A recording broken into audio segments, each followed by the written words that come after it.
Hey everyone! Today, we will walk you through the steps to hide your followers list on Instagram.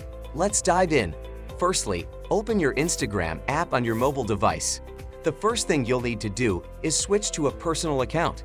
Tap on the profile icon in the bottom right corner, then click on the three horizontal lines at the top right corner. In the drop-down menu, select Settings. Within Settings, click on the Account option. Scroll down a bit, ensuring your account is switched to a personal account. Now on to the second step, which is to make your account private. Go back to the main page of Instagram. Once again, tap on the profile icon in the bottom right corner, then click on the three horizontal lines at the top right corner. In the menu, select Settings. Within Settings, click on the Privacy option. Under Privacy Settings, you'll find the Private Account option. Click on it, and a confirmation screen will appear. Click on the Switch to Private option. Now, your account is private.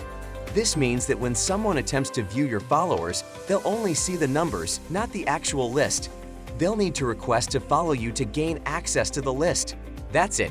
If you found this tutorial helpful, please give it a thumbs up and subscribe to our channel for more tech tips and tricks. Thanks for watching.